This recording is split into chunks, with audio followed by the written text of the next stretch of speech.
crazy steep. All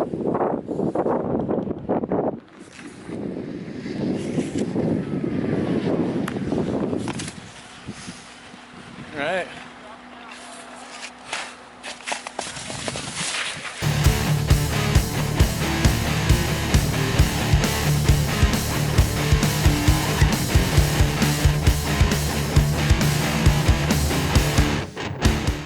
Patrick Halgren. I'm 28. I'm originally from Connecticut. I was born and raised.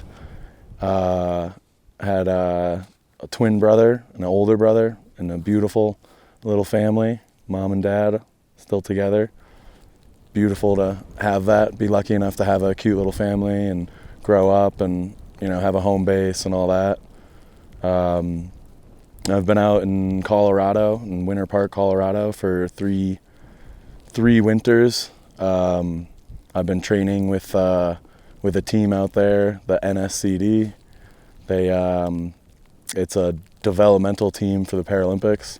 So they just, got a bunch of disabled athletes that go out there and just learn how to ski really fast and good. And it's pretty amazing seeing what's going on out there and seeing these guys, falling down a mountain strapped to pieces of wood, basically, and a lot of them, you can't even walk, tough to even walk around, but yet they get skiing on this mountain and they're better than people with two legs, so it's pretty cool. Out here in Beartooth, in the summers, I normally go to New Zealand and work at a ski resort there. So I do winters back and forth because I want to try and be the best that I can be at skiing. So I figure I gotta put in a lot of time and hours. And this year, with all the global pandemic going on, there's not as much international traveling. So this will be my first summer in 5 years since I was 23. I haven't seen a summer. I've just done winters back to back.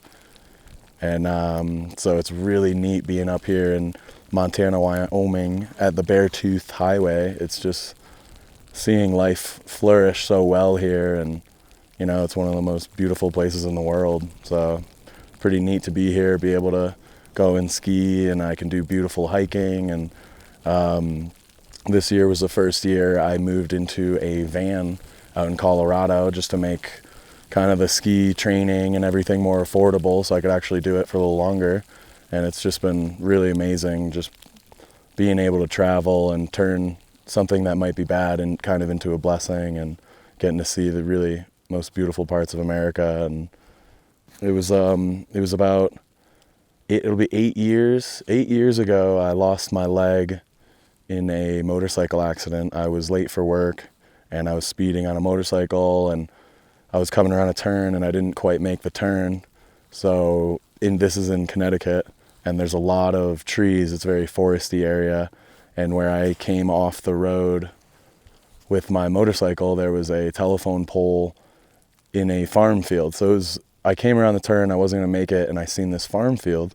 So I thought this could be my chance to live, and maybe the motorcycle will get destroyed, but I'll probably walk away.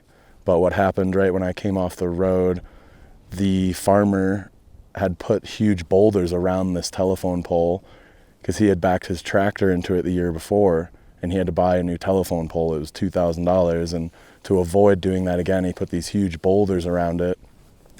The grass in this farm field was like 5 feet long, and you couldn't see these boulders, and I went right into a boulder head on at about 80 miles an hour on a motorcycle, and kind of got wedged in between the telephone pole that was just next to these boulders. And I woke up a month later and had a leg amputated, and I was in a coma for a month, and I just am so happy to have another lease on life, kind of, and really puts everything into perspective, how we are given this one life and we have to enjoy it to the fullest, but we also have to know that you can lose it very quick. And so I've just been pretty stoked on life, getting to make food or go out dancing or just be able to experience a lot of these things that you take for granted. you take a lot of things for granted until you lose them, and it really puts everything into perspective, what's important in life, and family and friends and all that. And just really happy to be living. In 2018, I kind of put all my eggs in one basket, and I did the whole national scene across the country. It was like 4 or 5 different locations, and if you're going to go to these locations with a team, it makes it cheaper, and I'm glad that there's a sport out there where we can go and be competitive.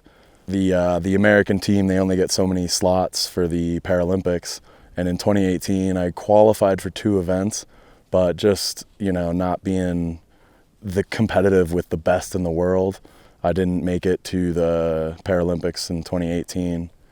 And the next winter, I had a bad injury. I had a bad knee injury on my one leg, and I didn't even know if I would ever ski again, let alone make it to the Paralympics or anything.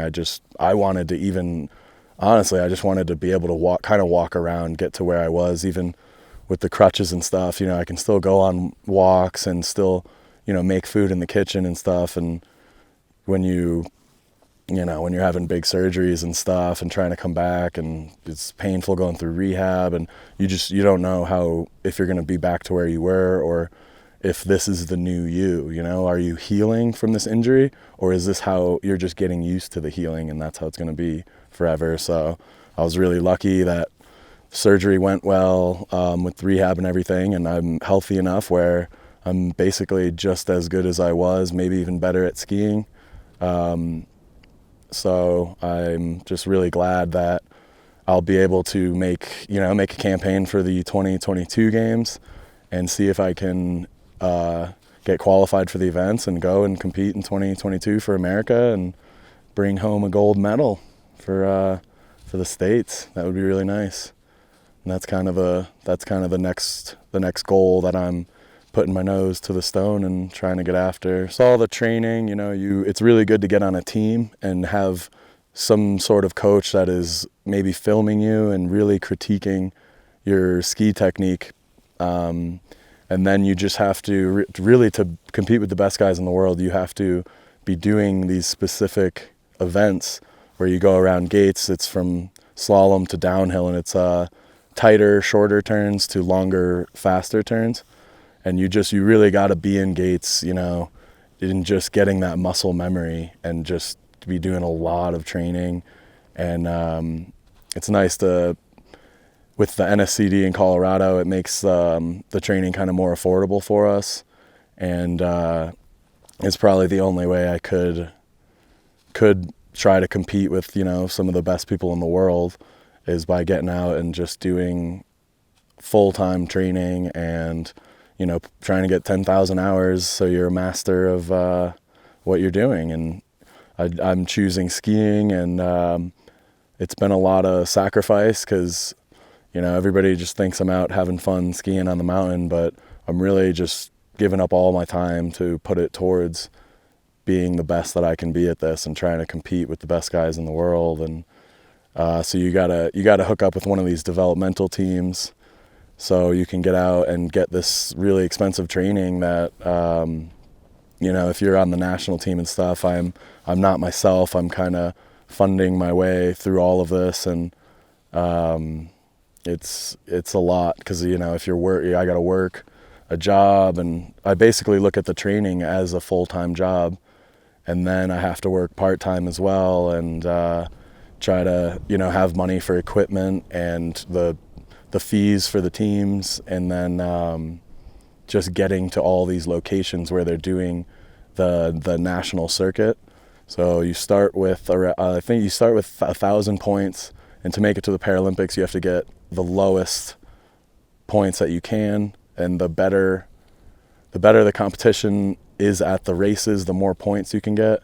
But you basically gotta be flying around the country or even the world and going to these races that are World Cup or FIS races that you can qualify and get these points that are needed to go to the Paralympics.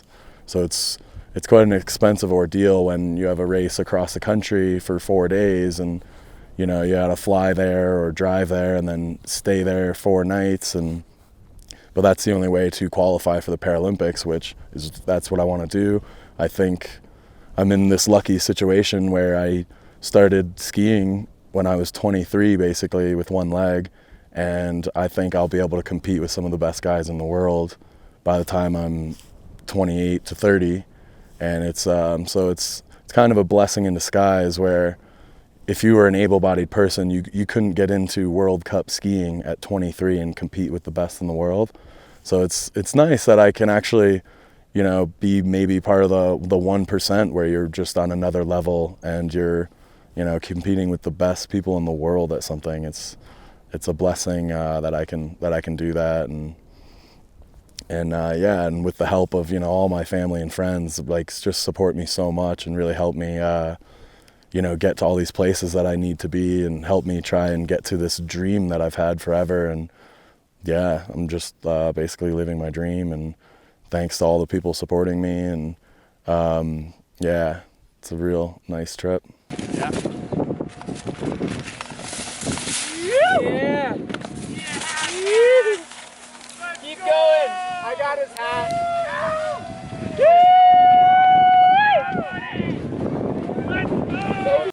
Yeah, if you guys want to sponsor my journey or help support me get to the point where I need to be, you can donate to my GoFundMe or to the NSCD team over in Colorado. It's in Winter Park, Colorado, the NSCD. Or yeah, just put some love out in the universe, and everybody, I think the world needs more love right now. So yeah, every little thing helps. I appreciate it.